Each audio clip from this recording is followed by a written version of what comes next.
찰칵 여기저기서 카메라 셔터 소리가 들려오는 계절 가을입니다. 이맘때면 노벨상 수상자가 발표돼 전 세계가 주목하고요. 단풍, 억새 등 가을 풍경을 담으려는 움직임도 분주합니다. 그런데요, 연인이나 가족들이 즐겨 찾는 그곳에도 과학이 있다고 하는데요.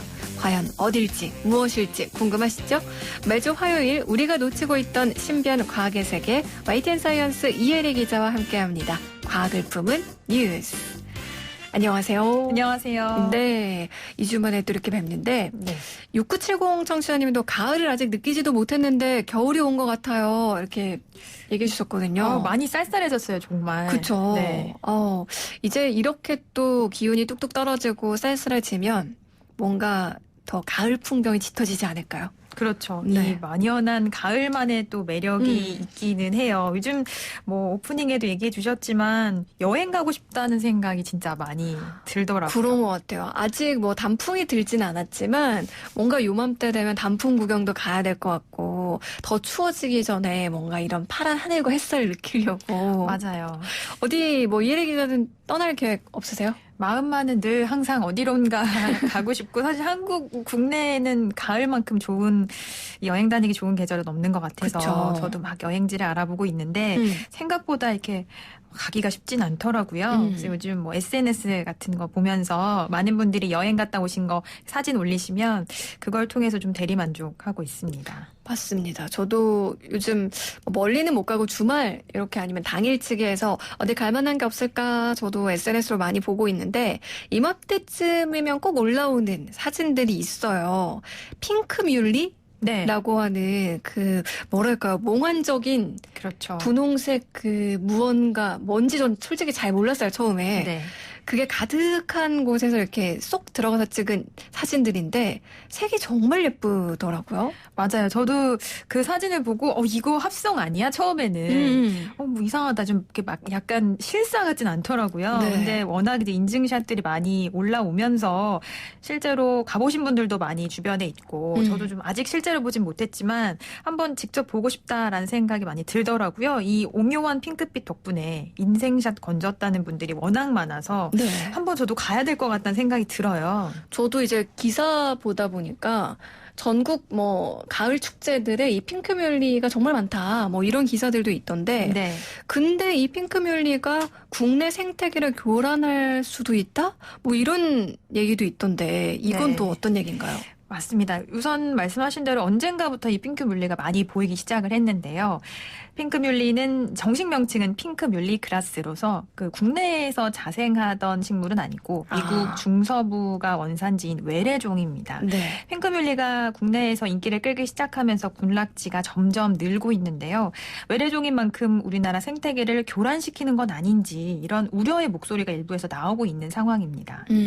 이제 사진 찍기 좋다고 점점 이제 많이 심기 시작하면서 그런 우려가 나오는 것 같은데요. 아직 뭔가 위해성이 정확하게 규명되고 이런 건 아닌 건 거죠? 네, 맞습니다. 정확하게 이 핑크뮬리가 국내 생태계에 어떤 영향을 미치는지에 대해서는 밝혀진 바가 아직은 없는데요.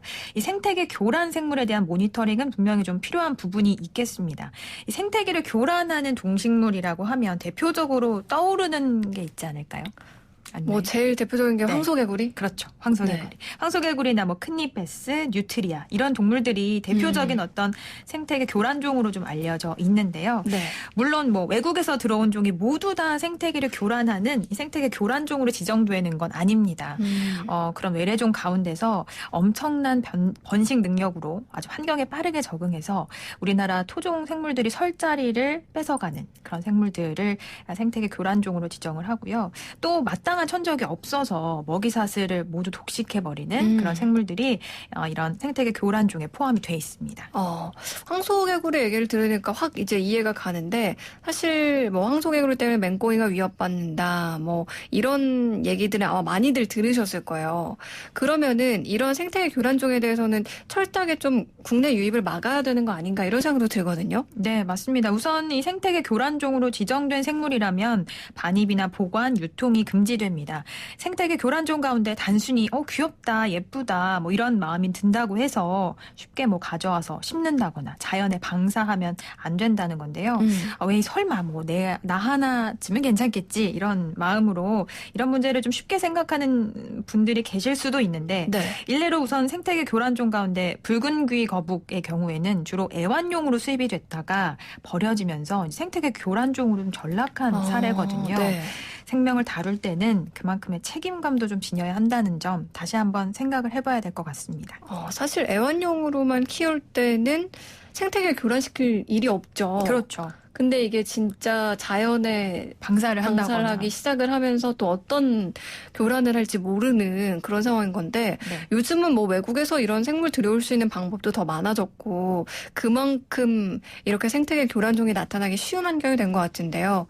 우리가 또 환경에 대해 요즘에 관심이 더 많이 높아졌잖아요. 그만큼 관심을 좀 더 가져야 할 것 같습니다. 네. 뭔가 핑크뮬리 가을 여행 뭐 이런 얘기 하다가 좀 진지해졌죠? 네, 조금 이제 생태 교란종에 대해서 이야기를 하기도 했는데 뭐 핑크뮬리도 지금 당장은 그런 어떤 뭔가 생태계 교란을 시킨다 이런 건 아니지만 우리가 이제 계속해서 더 많은 지역에 생기면 그런 우려도 있다 뭐 이 정도로 이해하면 되겠죠? 맞습니다.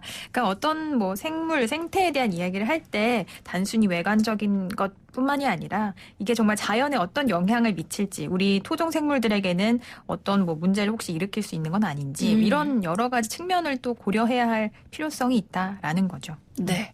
많은 분들이 또 과학을 품은 뉴스가 요 코너 제목이잖아요. 네. 뭔가 어떤 소식을 접할 때 이렇게 과학적으로 한 번쯤 생각해 보셨으면 좋겠습니다. 네. 자, 다음 소식으로 네. 넘어가 볼까요? 올해 이 노벨상 시즌이 드디어 시작됐는데요. 네. 올해 생리의학상 수상자가 어제 저녁 현지 시각 우리나라 시각으로 어제 저녁 발표됐고요. 네. 노벨 과학상을 좀 기준으로 말씀을 드리자면 매년 노벨상은 생리의학상을 시작으로 해서 물리학상, 화학상까지 이렇게 순차적으로 발표가 됩니다. 네.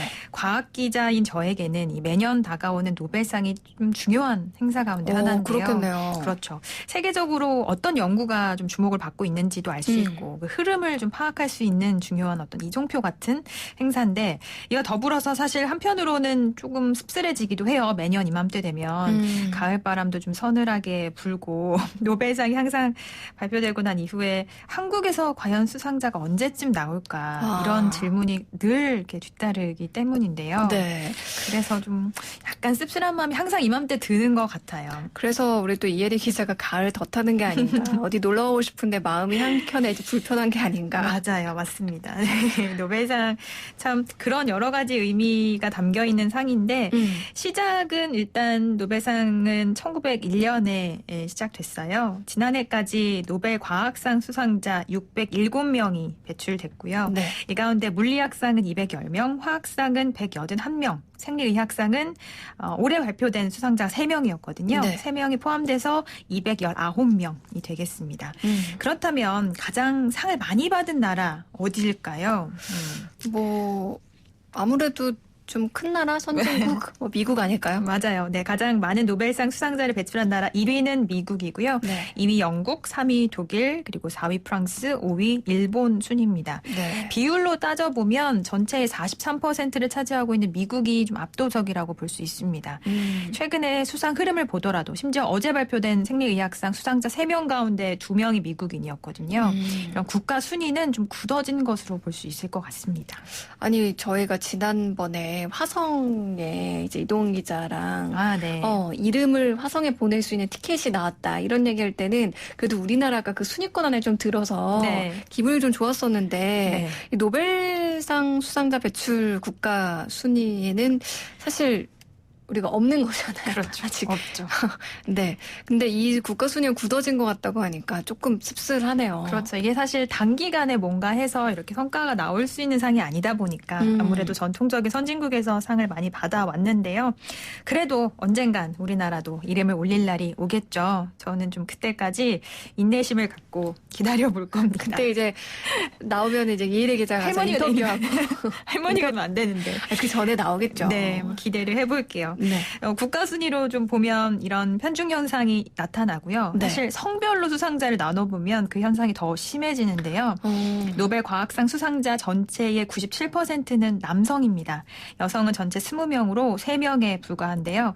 이 대목에서 이 인류 역사상 가장 유명한 여성 과학자로 알려진 인물이 등장합니다. 아마 그 인물 책 서적 통해서 많이 위인전 보셨어요. 그렇죠. 위인전에서 보셨을 거예요. 바로 그 마리 퀴리인데요.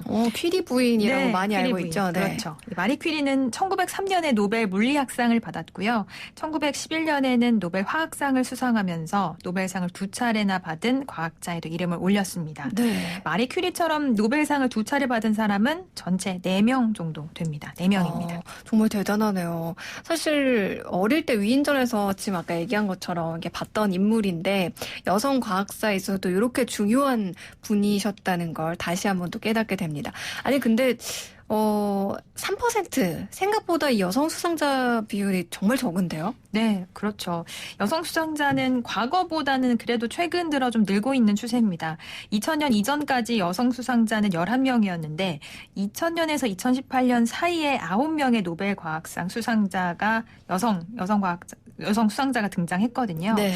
100년 동안 11명에 불과하던 수상자가 한 20년 정도 못된 그 시간 동안 9명으로 크게 늘면서 전체 여성 수상자의 45%를 최근 이 기간에 배출하게 된 건데요.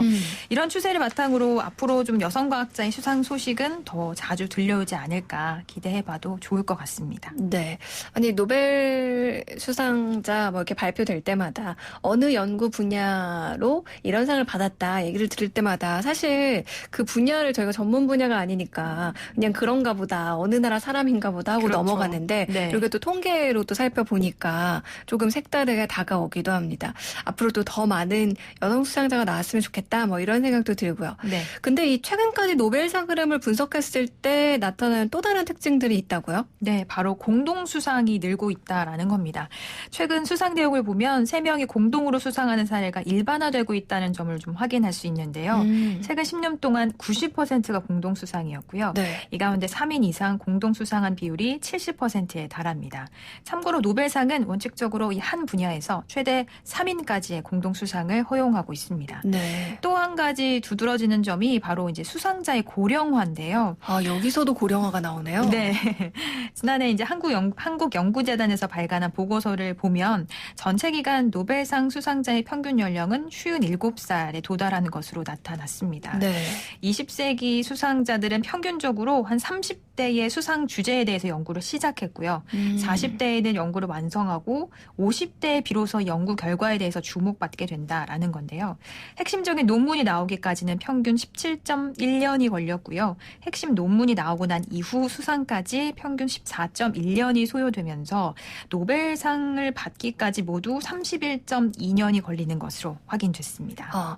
사실 이게 쉬운 일이 아니기 때문에 젊은 사람이 받았다 이러면 화제가 될 수는 있겠지만 그렇죠. 이게 어찌 보면 당연한 걸 수도 있겠다라는 생각이 좀 들고요. 네. 또 우리나라에서 노벨상 수상자가 나올 때까지 좀 인내심을 갖고 기다려야겠다 이런 생각도 듭니다. 그렇습니다. 이 상을 받는데 30년이 넘게 걸린다는 건 거의 한 연구자의 인생을 다 바쳐서 얻은 성과다라고 볼 수 있는 거잖아요. 그러니까요.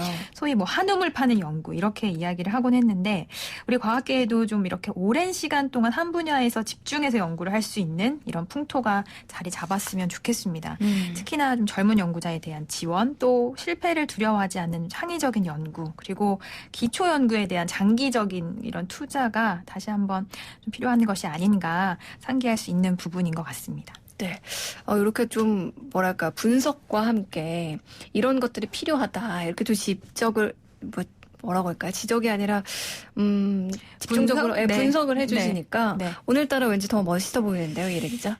오늘 제가 좀 매력 발산이 됐는지 모르겠네요. 네. 사실 노벨상은 과학 기자로서도 좀 이렇게 중요한 일이기도 하고 또 우리나라에서 좋은 소식이 들려왔으면 하는 좀 간절한 마음 때문에 이런 내용을 좀 준비를 해봤는데요. 아까도 얘기했지만 함께 우리가 한국에서 노벨상 수상자가 나왔다라는 이런 기쁜 소식을 함께 전할 수 있었으면 좋겠습니다. 네, 아마 지금 듣고 계시는 청취자분들도 많은 분들이 같은 마음으로 듣고 계실 것 같아요. 네, 네. 그 소망 우리가 다 함께 또 이뤄보도록 해야겠습니다. 네. 지금까지 우리가 놓치고 있었던 신비한 과학의 세계, 과학을 품은 뉴스, YTN 사이언스 이혜리 기자와 함께했습니다. 오늘 말씀 고맙습니다. 네, 감사합니다. 노래 한 곡 더 들을게요. 소란 준비된 어깨.